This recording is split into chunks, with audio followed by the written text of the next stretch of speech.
नमस्कार दोस्तों, स्वागत है आप सभी का आपके अपने पसंदीदा चैनल महायोग टीवी में। भक्तों, चैत्र नवरात्रि कोई मामूली नवरात्रि नहीं होती। इस दिन या फिर जो नवरात्रि का टाइम शुरू होने वाला है, इस बार 30 मार्च 2025 को नवरात्रि शुरू हो जाएंगे और 7 अप्रैल को यह समाप्त हो जाएंगे। भक्तों, इस दिन कोई भी उपाय करें, कर जाए, कभी भी निष्फल नहीं जाता, मतलब कि हमेशा लाभ ही प्रदान करवाता है। भक्तों, चैत्र नवरात्रि सभी नवरात्रि यो में सबसे ज्यादा मनोकामना को पूर्ण करने वाली नवरात्रि मानी जाती है। भक्तों, इस नवरात्रि पर कोई भी उपाय कोई भी भक्त करता है, कोई भी माता बहन करती है, उसे लाभ की प्राप्ति जरूर होती है। क्योंकि भक्तों, इस टाइम पर माता दुर्गा अपनी जागृत रूप में होती है और कोई भी भक्त अगर सच्चे हृदय से माता को पुकारता है तो माता उसकी हर मनोकामना इच्छा जरूर पूरी करती है। इसलिए भक्तों, आप सभी से हाथ जोड़कर निवेदन है कि माता रानी की छोटी सी खास वीडियो को एक बार अपने जीवन को बदलने के लिए, अपने भाग्य को बदलने के लिए सच्चे हृदय से एक बार जरूर देख लेना। आपको लाभ की प्राप्ति ना हो तो मुझे कमेंट में बताना। भक्तों, नवरात्रि का टाइम इतना पवित्र होने वाला है, इस बार जो आपने अपने जीवन में कभी भी आपको देखने को नहीं मिला होगा, वह लाभ इस बार आपको प्राप्त हो जाएगा। अब तो साथ में हम आपको यह भी बताएंगे कि नवरात्रि के दिन कौन सी एक चीज का लेने से व्यक्ति का भाग्य चमक जाता है और नवरात्रि के समय गौ माता को एक छोटी सी और खास चीज जरूर खिला देनी चाहिए। कहा जाता है, अगर यह चीज खिला दी जाए तो मनुष्य का जीवन धन्य हो जाता है और उसे अन्न धन वस्त्र की कभी भी उसके घर में कमी नहीं होती। इसलिए भक्तों, अपने भाग्य को चमकाने के लिए, अपने भाग्य में नई सफलताएं प्राप्त करने के लिए महायोग चैनल आपको यह जानकारी बिल्कुल ही फ्री और निशुल्क माध्यम से बताने जा रहा है। भक्तों, हमारा संकल्प है जन सेवा एवं जन कल्याण करना, यानी कि हर नागरिक को यह जानकारी बिल्कुल ही फ्री और निशुल्क माध्यम से प्रदान करना। भक्तों, इसलिए आप सभी से एक छोटा सा अनुरोध है कि जय माता रानी अवश्य ही लिखें और इस वीडियो को ज्यादा से ज्यादा शेयर करें, जिससे कि हर कोई इस वीडियो से लाभ ही लाभ उठा सके। और कमेंट बॉक्स में आप अपनी राशि जरूर डाल दें, क्योंकि हम राशि से जुड़ा भाग्य भी बताते हैं और नवरात्रि के टाइम पर कोई ऐसा उपाय होगा जो आपकी राशि के अनुसार होगा तो हम आपके कमेंट के रिप्लाई में बता देंगे। इसलिए आप अपनी राशि कमेंट बॉक्स में जरूर डाल दें। अब तो चलिए जान लेते हैं सभी बातों को बारी बारी से। भक्तों, हम आपको यह भी बताएंगे कि नवरात्रि में कौन सी चीज है बोलकर भी नहीं खाना चाहिए और कौन सी वह एक चीज है जो आपको जरूर खा लेनी चाहिए। यानी कि इस वीडियो को आप पूरा देख लेंगे तो आपको समझ में आ जाएगा कि नवरात्रि के टाइम पर क्या खाना है, आपको क्या नहीं खाना है। सुख समृद्धि का वास और धन धान्य में वृद्धि होती है। माताएं बहनों, आप सभी को हम बता दें कि चैत्र नवरात्रि के पहले दिन कलश स्थापना का विधान है। इससे देवी प्रसन्न होती है। हमारा चैनल कभी आपको कोई गलत जानकारी नहीं देगा, इसलिए आप वीडियो को लाइक जरूर करें और हर मनोकामना पूरी करती है। धार्मिक मान्यता के अनुसार कलश को ब्रह्मा विष्णु महेश और मातृगढ़ का निवास बताया गया है। इसकी स्थापना करने से जातक को शुभ परिणाम की प्राप्ति होती है। इस बार नवरात्रि के पहले दिन इंद्र योग के साथ साथ हस्त नक्षत्र का सहयोग रहेगा। ऐसे में कलश स्थापना करना और भी शुभ माना जा रहा है। नवरात्रि व्रत के दौरान अक्सर लोगों को कुछ ऐसी चीज खाने की सलाह दी जाती है जो न केवल शरीर को ऊर्जावान बनाए रखती है, बल्कि व्यक्ति को लंबे समय तक भूख भी नहीं लगने देती। लेकिन अक्सर लोग जानकारी की कमी के कारण अपनी डाइट में कुछ ऐसी चीजों को जोड़ लेते हैं जो सेहत को नुकसान पहुंचा सकती है। इन चीजों के कारण अक्सर व्यक्ति को पेट से जुड़ी समस्याएं होने लगते हैं, साथ ही थकान और सुस्ती भी आती है। ऐसे में इन चीजों के बारे में पता होना जरूरी है। आज का हमारा लेख इसी विषय पर है। आज हम आपको अपने इस लेख के माध्यम से बताएंगे कि चैत्र नवरात्रि व्रत के दौरान ऐसी कौन सी चीज है जिनके सेवन से व्यक्ति को नुकसान पहुंच सकता है। नवरात्रि व्रत में क्या नहीं खाएं? अनाज। नवरात्रि व्रत के दौरान अनाज खाने से बचना चाहिए, क्योंकि यह व्रत में पूरी तरह से वर्जित होते हैं। इसमें गेहूं के आटे से लेकर मकई का आटा, सूजी और सभी प्रकार की दलों से बचना चाहिए। इसकी जगह आप साबूदाने और कटु के आटा खा सकते हैं। प्याज नवरात्रि के दौरान हरगिज प्याज का सेवन नहीं करना चाहिए। यह तासिक भोजन में आती है और इसके सेवन से आपका व्रत टूट सकता है। ऐसे फूड खाने से भी बचें जिसमें प्याज हो। आप लौकी, आलू और टमाटर का सेवन कर सकते हैं। साथ ही नवरात्रि के दौरान लहसुन खाने से भी बचना चाहिए, क्योंकि यह तामसिक भोजन की श्रेणी में आता है। ज्यादा तालाब होना। नवरात्रि के व्रत में कई बार आप लंबे समय तक भूखे रहते हैं। माताएं बहनों, मन से एक अनुरोध करना चाहेगा कि आप कमेंट बॉक्स में जय माता रानी अवश्य ही लिख दीजिए, जिसकी माता रानी आपकी हर एक मनोकामना इच्छा पूरी कर दें और आप पर अपना विशेष आशीर्वाद आपको प्राप्त हो सके। इसलिए माता रानी के लिए इस वीडियो को लाइक और कमेंट बॉक्स में जय मां अवश्य ही लिखें। ऐसे में ज्यादा ताला भुना होना, खाने से ब्लोटिंग की समस्या हो सकती है। इस कारण आपकी तबीयत भी खराब हो सकती है। इस समस्या से राहत पाने के लिए हल्का और सुपाच्य भोजन खाएं। नवरात्रि में निम्नलिखित चीज नहीं खानी चाहिए: मांसाहारी भोजन, मांस, मछली, अंडे और अन्य मांसाहारी उत्पाद। यह भोजन कमसिक पूजा को बढ़ाते हैं और आध्यात्मिक विकास को बाधित करते हैं। नवरात्रि में मांसाहारी भोजन खाने से देवी की पूजा का फल नहीं मिलता है। मांसाहारी भोजन से शरीर में नकारात्मक ऊर्जा का प्रवाह होता है और मन अशांत होता है। शराब और नशीले पदार्थ। शराब, बियर, वाइन और अन्य नशीले पदार्थ। यह पदार्थ नकारात्मक ऊर्जा को बढ़ाते हैं और मां को अशांत करते हैं। नवरात्रि में शराब और नशीले पदार्थों का सेवन करने से घर में अशांति और कला का माहौल बनता है। शराब और नशीले पदार्थों से शरीर और मन दोनों पर नकारात्मक प्रभाव पड़ता है। लहसुन और प्याज। लहसुन, प्याज और अन्य अशुद्ध सब्जियां। यह भजन तामसिक ऊर्जा को बढ़ाते हैं और आध्यात्मिक विकास को बाधित करते हैं। चैत्र नवरात्रि में लहसुन और प्याज का सेवन करने से शरीर में गर्मी बढ़ती है और आध्यात्मिक विकास बाधित होता है। लहसुन और प्याज के बजाय अन्य सब्जियों का सेवन करना चाहिए: कच्चा अनाज, कच्चा चावल, कच्चा गेहूं और अन्य कच्चे अनाज। यह भोजन पाचन संबंधी समस्याएं पैदा करते हैं। चैत्र नवरात्रि में कच्चा अनाज खाने से शरीर में शुद्धता और स्वच्छता नहीं। कच्चा अनाज खाने से शरीर में ऊर्जा की कमी होती है। तेल और घी से बने व्यंजन, फ्राइड फूड, पकोड़े और अन्य तेल और घी से बने व्यंजन, यह भजन नकारात्मक ऊर्जा को बढ़ाते हैं और शरीर में मेद और कफ बढ़ाते हैं। चैत्र नवरात्रि में तेल और घी से बने व्यंजनों का सेवन करने से घर में अशांति और कला का माहौल बनता है। तेल और घी से बने व्यंजनों के बजाय अन्य तेलों का सेवन करना चाहिए। मछली और अन्य समुद्री भोजन। मछली, झींगे और अन्य समुद्री भोजन, यह भजन तामसिक ऊर्जा को बढ़ाते हैं और आध्यात्मिक विकास को बाधित करते हैं। नवरात्रि में मछली और अन्य समुद्री भोजन खाने से शरीर में तामसिक ऊर्जा का प्रवाह होता है। मछली और अन्य समुद्री भोजन खाने से मन अशांत होता है। एंड और मांसाहारी उत्पाद। एंड, मांसाहारी मिठाइयां और अन्य मांसाहारी उत्पाद भोजन तमाशक ऊर्जा को बढ़ाते हैं और आध्यात्मिक विकास को बाधित करते हैं।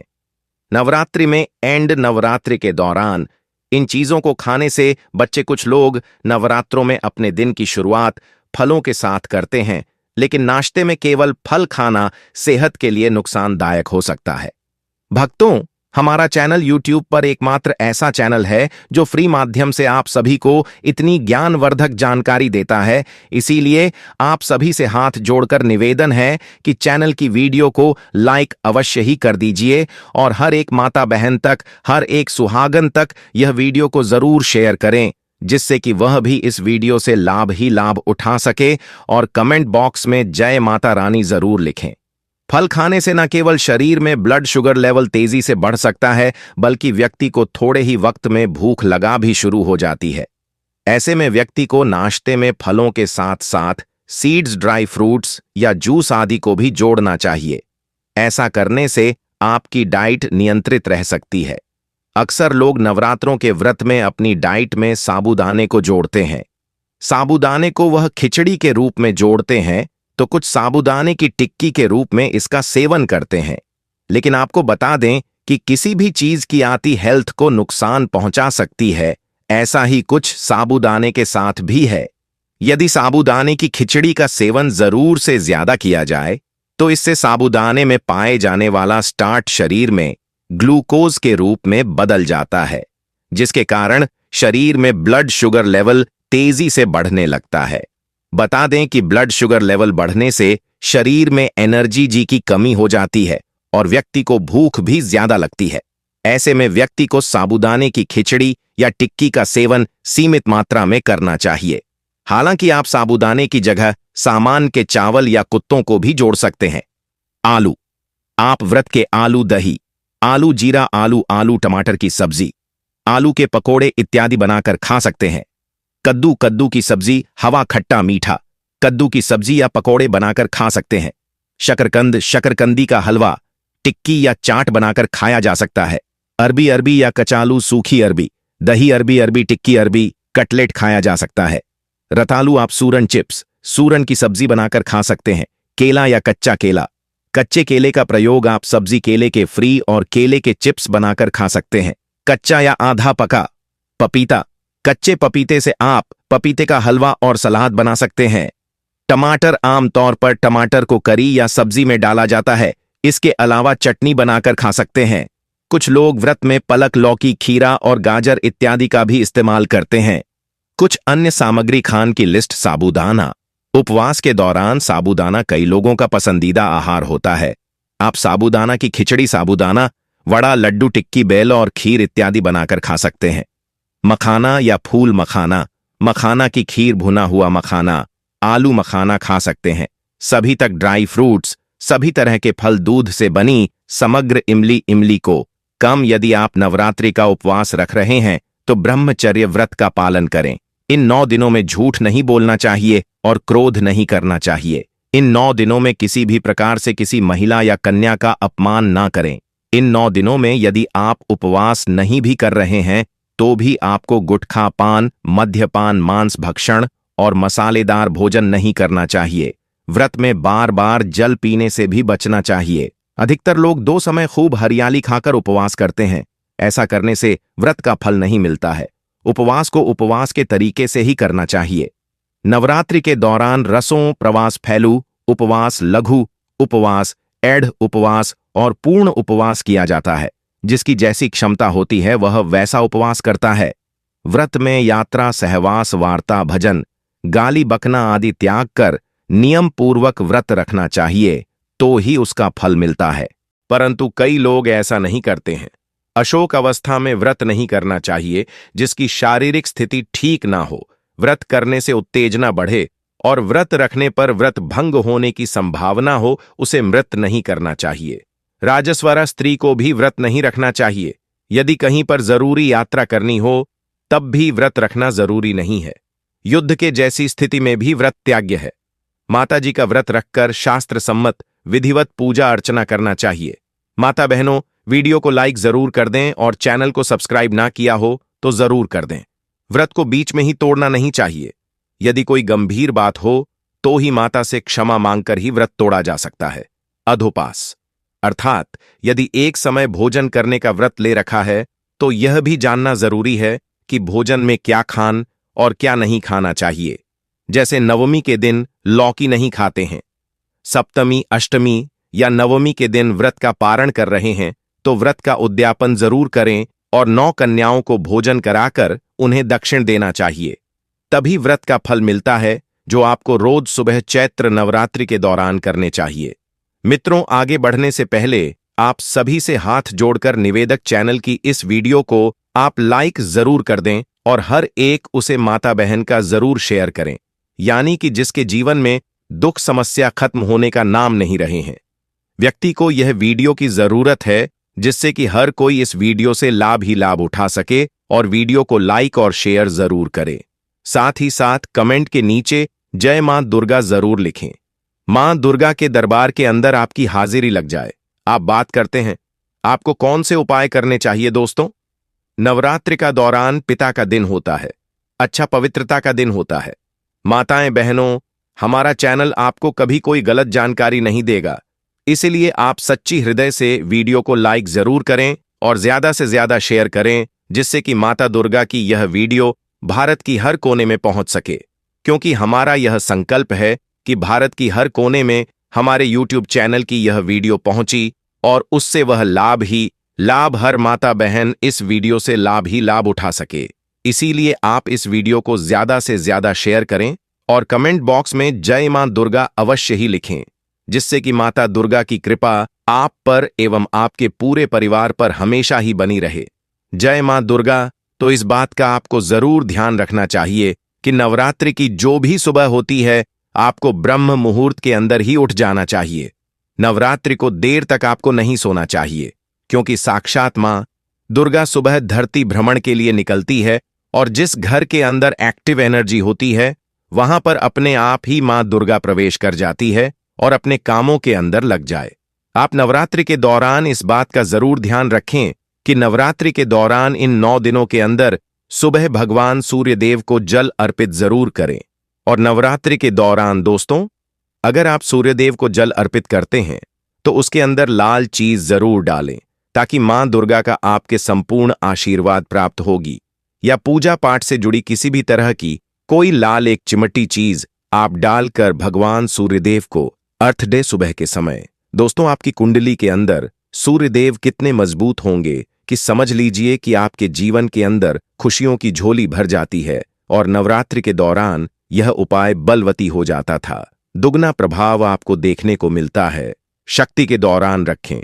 छोटे छोटे उपाय हैं। आज हम आपको इस सीरीज के अंदर छोटे छोटे उपाय बताएंगे। ऐसा नहीं कि आपको इन सबको करना है। कोई भी एक उपाय कीजिए, आपको लाभ प्राप्त होगा। नवरात्रि के दौरान जैसे तो आप अपने घर का झाड़ू निकालते हैं, लेकिन नवरात्रि के दौरान दोस्तों, अपने द्वारा को झाड़ू के माध्यम से सफाई करना और अपने द्वारा की सफाई करना और नवरात्रि की सुबह सुबह अपने घर के द्वार खोल कर रखना, बस आप मात्र इतना कर लें। समझ लीजिए कि मां दुर्गा आपके घर के अंदर प्रवेश कर लेगी और मां दुर्गा की कृपा से आपके जीवन के अंदर, मां लक्ष्मी की कृपा से आपके जीवन भर के अंदर कभी भी धन की कमी नहीं होगी। इसका कारण यह होता है दोस्तों, ब्रह्म मुहूर्त के अंदर मां दुर्गा धरती भ्रमण के लिए निकलती है। अपने साथ उनकी सखियां मां सरस्वती, माता पार्वती, मां लक्ष्मी आदि अनेक रूपों के अंदर उनकी सहेलियों होती है, उनके ही रूप होते हैं। अगर उनमें से कोई भी एक रूप आपके घर के अंदर प्रवेश कर गया, समझ लीजिए। और दोस्तों, जहां पर देवता वहीं निवास करते हैं जहां पर साफ सफाई होती है। इसलिए नवरात्रि के दौरान अपने घर की, अपने द्वारा की सफाई जरूर रखें सुबह सुबह के समय, ताकि आपके घर के अंदर देवियों का प्रवेश हो सके। नियम यह होता है कि नवरात्रि के दौरान से ही अपने घर के मुख्य द्वार पर आपको रंगोली बना देनी चाहिए था, कि वास्तव में हर हिंदू अपने घर के द्वारा के आगे रंगोली बना था। हिंदू धर्म में रंगोली का बहुत ही विशेष महत्व होता है, जिसकी वजह से जिसका तात्पर्य होता था कि नकारात्मकता उसने रंगोली से आगे ही नहीं आ पाती थी और सकारात्मक देवी देवताओं को वह चीज बहुत ज्यादा आकर्षित करती थी और उसे घर के अंदर अपने आप ही माता लक्ष्मी का वास होने लगता था। तो आप क्या करें कि अपने घर के द्वार पर रंगोली बना दें, ताकि क्या पता 9 दिनों के अंदर आपके घर के अंदर ऐसा सुख सहयोग बने कि देवी देवता आपके घर के अंदर प्रवेश कर जाएं और आपको उसका सकारात्मक परिणाम देखने को मिले।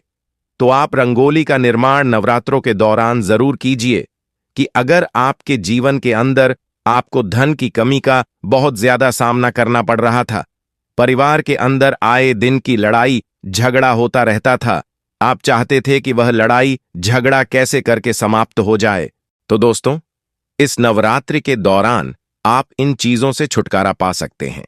अगर कोई भी नवरात्रि के दौरान यह उपाय करेगा, उससे लाभ ही लाभ प्राप्त होगा। माता रानी का आसीन आशीर्वाद प्राप्त होगा, उसकी हर मनोकामना इच्छा पूरी हो जाएगी। पर आपसे एक अनुरोध और करना चाहिए कि आप अपनी राशि को कमेंट बॉक्स में जरूर डाल दें, क्योंकि वहां हमारा चैनल एकमात्र ऐसा चैनल है जो आपकी राशि से जुड़ा कुछ ऐसे उपाय होते हैं जो नवरात्रि में आपको जरूर ही कर देने चाहिए, वह भी बताता है। इसलिए आप अपनी राशि को कमेंट बॉक्स में जरूर डाल दें। हम विशेष रूप से आपकी राशि को देखेंगे और उसका उपाय भी हमारे चैनल के कमेंट के रिप्लाई में बताइए। मित्रों, आपको हम बता देती कि नवरात्रों के दौरान अपने घर का जो मुख्य द्वार होता है, अपने घर के मुख्य द्वार पर एक स्वास्तिक का निर्माण जरूर करें। आपकी कोई मजबूरी है क्या? घर के मुख्य द्वार पर आप स्वास्तिक नहीं बना सकते? तो आप क्या करें, उसके ऊपर स्वास्थ्य का निर्माण कर लें और अपने मुख्य द्वार के अंदर की तरफ या बाहर की तरफ वहां पर उसे पेपर को आपको रख देना चाहिए। आपको उतना ही फल प्राप्त होगा। आप देखते जाइए कि आपके जीवन अपने के अंदर कभी भी किसी प्रकार का कोई दुख नहीं होता है। आपके जीवन के अंदर किसी भी प्रकार की कोई समस्या नहीं आती है। मां दुर्गा का बहुत ही चमत्कारी उपाय है। कोई स्वास्थिक अपने अपने आपके घर की जो नकारात्मक चीज होती है, बुरी शक्तियां होती है, नजर दोष होता है, उसको वहीं पर समाप्त कर देता है और सकारात्मक शक्तियों को आपके पास अपने आप ही आमंत्रित करता है। दोस्तों, चैत्र नवरात्रि के दौरान आ जाती है, आपके द्वार पर कोई पशु आ जाता है, तो दोस्तों उनको कभी भी खाली हाथ नहीं लौटना चाहिए। लेकिन नवरात्रि के दौरान दोस्तों धरती पर ज्यादा आकर्षित होते हैं। अपने आप ही पता नहीं किस रूप के अंदर कोई देवी देवता आपके घर के अंदर आ जाए और आपके पूरे शब्द या आपके द्वारा दी गई और ना उन्हें अगर क्रोधित कर देती है तो वह आपके घर पर दोबारा लौटकर नहीं आते। इसलिए चैत्र नवरात्रि के दौरान अपने द्वार पर सुबह के समय अगर कोई आता है तो आप उससे कुछ ना कुछ देखकर ही आप घर से विदा करें कि नवरात्रि के रोज सुबह आपको एक उपाय कर देना चाहिए। निश्चित तौर से धन से भर देती है, नहीं आपको कोई प्रकार का कोई समस्या आने वाली है। नवरात्रि के दौरान दोस्तों आपको जरूरत होती है आपके आसपास सकारात्मक ऊर्जा बढ़ाने के माध्यम से संबंध होता है। हमने भी आपको कितनी बार ही बोला है कि तुलसी को दीपक रात्रि के समय जलाना चाहिए और तुलसी के आगे रात्रि के समय दीपक जलाकर तुलसी मित्रों का जाप करना चाहिए कि घर के अंदर जो तुलसी का पौधा है सुबह ब्रह्म मुहूर्त के अंदर अर्थात कि सूर्य उदय होता है और आप भगवान सूर्य देव को जल देते हैं। इस समय एक नियम बनाने कि उसमें आप एक शुद्ध घी का दीपक तुलसी के आगे जरूर करें और साथ ही साथ धूप दीप अगरबत्ती भी आपसे संभोग हो तो ज्यादा से ज्यादा आप करें, क्योंकि दोस्तों नवरात्रों के दौरान तुलसी माता को सुबह और शाम के समय घी का दीपक जरूर से जलाना चाहिए। इससे माता लक्ष्मी प्रसन्न हो जाती है। नवरात्रों के दिनों में माता के 9 रूपों की पूजा की जाती है और व्रत रखकर महिलाएं व पुरुष माता को प्रसन्न करने के लिए पूजा पाठ करते हैं। अष्टमी के दिन मां दुर्गा के किसी मंदिर में 3 लौंग लाल कपड़े में बांधकर किसी मंदिर में दान कर दें। आपके जीवन में प्रेम बढ़ेगा। इसके साथ ही मां महागौरी को गुलाब की पंखुड़ियां के साथ लंका एक जोड़ा चढ़ाएं। उसके बाद इन पत्तियों को अपने कमरे में रख लें और लौंग का जोड़ा चाय में डालकर पति को चाय पिलाई। मां दुर्गा आपके जीवन को प्यार और खुशियों से भर देगी। कुमकुम के टोटके। नवरात्रि के पहले दिन माता दुर्गा की मूर्ति के सामने एक सिक्का रखें और इसमें कुमकुम लगे माता को भी कुमकुम का तिलक लगाए। सिक्के को 8 दिन तक तस्वीर या मूर्ति के पास रखा रहने दें और कुमकुम डालें। नवरात्रि की नवमी तिथि के दिन कलश के सिक्के को और माता के पास रखें। सिक्के को उठाकर घर की तिजोरियां अपनी पर्स में रखें। अगर आपके घर की आर्थिक स्थिति ठीक नहीं चल रही है और आपका धन व्यर्थ में खर्च होता है तो आप चैत्र नवरात्रि के दौरान कुछ आसान उपाय आजमा सकती है। इसके लिए आपको मौर्य कलवा के 2 बराबर टुकड़े देने हैं और इसमें 2 के 9 सिक्के चिपका दें। दोनों टुकड़ों को कलश स्थापना वाले दिन ही मंदिर के दोनों तरफ टेंट की नवरात्रि का समापन हो जाए। सिक्के लगे हुए कलवा के दोनों टुकड़ों को अपने गले में रखें। इस टोटके से आपके घर में बरकत रहेगी और कभी भी धन की कमी नहीं होगी। लौंग के टोटके फूल वाली 5 लौंग लें और सभी को कलश स्थापना वाले दिन माता दुर्गा की तस्वीर के सामने रख दें। माता का पूजन 9 दिनों तक पूरी विधि विधान के साथ करें और नवमी तिथि के दिन जिस दिन घर में हवन होता है उसी दिन उन लोगों को हवन के तुरंत बाद कपूर के साथ जलाएं। इनका धुआं पूरे घर में फैलने दें। इस उपाय से आपके घर में हमेशा समृद्धि बनी रहेगी और घर की नकारात्मक ऊर्जाएं दूर होंगी। दोस्तों, अब हम आपको एक ऐसा फूल बताने वाले हैं, अगर आप इसे मां दुर्गा पर 8 दिन में से किसी भी इस उपाय को कर देते हैं तो आपको जीवन निश्चित रूप से बदल जाएगा। इन सभी उपाय में से आप किसी भी उपाय को जरूर करना, आपको लाभ ही लाभ होगा। आप पर ऐसी कृपा होगी जिसकी आपने कल्पना भी ना की होगी। दोस्तों, अभी तक आपने इस चैनल को सब्सक्राइब एवं इस वीडियो को अपने शेयर ना किया हो तो ज्यादा से ज्यादा शेयर करें। महायोग टीवी चैनल का यह मकसद है कि सभी तक फ्री जानकारी एवं जो जानकारी किसी को पता नहीं होती उसको फ्री माध्यम से हर एक भारतीय नागरिक तक पहुंचाना महायोग टीवी चैनल का यह छोटा सा एक मकसद है जिससे आप सब लोग ही पूरा कर सकते हैं। इसलिए ज्यादा से ज्यादा हमारा सहयोग करें। गुड़हल के फूल के टोटके गुड़हल का एक फूल लेने और उसकी पंखुड़ियां अलग कर लीं। इन पंखुड़ियां को एक जल के लोटे में रखकर मंदिर में मूर्ति माता दुर्गा की मूर्ति के लिए वास्तु टिप्स के पास रख दें। इस पानी को 9 दिनों तक तस्वीर के पास ही रखा रहने दें।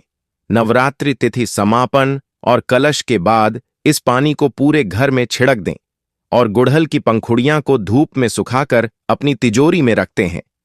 इस उपाय से आपके घर में कभी भी पैसों की कमी नहीं होगी। चैत्र नवरात्रि के दौरान आजमाए गए इन आसान ज्योतिष उपाय को आजमाकर आप पूरे साल अपने घर में बरकत बनाए रख सकती हैं और आर्थिक लाभ पा सकती हैं। अगर आपको वीडियो अच्छी लग रही है तो लाइक जरूर करें और कमेंट बॉक्स में जय माता रानी जय मां दुर्गा जरूर लिखा। भक्तों, माताएं एवं बहनों पर घी भर लीजिए। उसके नीचे भी आपको आसान स्वरूप चावल रखने होंगे जहां पर आप ज्योत स्थापित करेंगे जो कि हमें 9 दिन तक चलानी है। तो उसे ज्योत के नीचे आपको आसान स्थापित करना है। आसन के रूप में आप चावल ले लीजिए, थोड़े चावल रखिए और उसके ऊपर ज्योत को स्थापित कर दीजिए। भगवान गणेश की प्रतिमा स्थापित कीजिए। इस प्रकार से यह पूजा के लिए आपकी संपूर्ण जो वस्तुएं हैं, आवश्यक प्रक्रिया है, वह पूर्ण हुई है। अब हम पूजन आरंभ करेंगे। सबसे पहले संकल्प होगा, उससे पहले जलज पानी होगी। तो आप आसन पर बैठे पृथ्वी पर हाथ लगे और माता पृथ्वी से प्रार्थना करें। हम मंत्र बोलते हैं, ओम पृथ्वी दयाद्रता लोक देवी तो विष्णुनाथ तथा महादेवी पवित्रम गुरु आसनम। आप यदि शादीशुदा हैं और जोड़े से पूजा करना संभव है तो अपना कट जोड़ा कर लीजिए। और अब हम जलाशण करेंगे। लोटे में जो जल भरा है या एक छोटा चम्मच उसमें डाल दीजिए। हम मंत्र बोलेंगे। आप सीधे हाथ में 1 चम्मच जल लेंगे और यह सब सामग्री लेने के बाद आपको एक दीप प्रज्वलित करना है। अखंड ज्योति भी जलाना है। आपके पास तो धूप बनाया और धूप जलाइए। नवरात्रि में अखंड ज्योति का बड़ा विशेष महत्व है। आप भले ही पूजा पाठ ना करें, व्रत ना रखें, लेकिन अगर आपने माता के लिए अखंड ज्योति 9 दिन तक जला दी तो आपकी किसी भी प्रकार की मनोकामना हो वैसे गिर पूर्ण हो जाएगी और माता आपसे प्रसन्न हो जाएंगे और अपना आशीर्वाद आपको प्रदान करेंगे। इसके बाद हम व्रत का संकल्प करेंगे। संकल्प करने के लिए अपने सीधे हाथ में जल लीजिए, अक्षत लीजिए, 1 रुपये का सिक्का कम से कम रखिए। ओम श्री विष्णु श्री विष्णु श्री विष्णु 3 बार बोलिए। अपना नाम, अपना गोत्र, जिस स्थान पर बैठकर आप संकल्प कर रहे हैं वहां का मकान नंबर, क्षेत्र का नाम, शहर का नाम, चैत्र माह से शुक्ल पक्ष, आयाम, पुण्यतिथि प्राप्त है, चैत्र नवरात्रि स्थापना, अखंड ज्योत स्थापना, व्रत पूजन संकल्पम, संकरी से मुझे श्री विष्णु शरण संकल्प माता के चरणों में अर्पित कर दीजिए। इसमें आप जो भी कर रहे हैं हमने सारी चीज बोली है। आप जो कर रहे हैं, व्रत कर रहे हैं तो व्रत के बारे में बोलिएगा। पूजन कर रहे हैं, पूजन के बारे में, उसका वर्णन भी आपको संकल्प में करना चाहिए। संकल्प एक आवश्यक प्रक्रिया है तो उसका लाभ नहीं मिलता है। संकल्पित होकर ही पूजन करना चाहिए। इस प्रकार से है, जैसे आप अपने खाते में पैसे जमा करेंगे तभी आपके पैसे आपके खाते में जाएंगे, ना यदि आप ऐसे ही किसी के खाते में जाएंगे।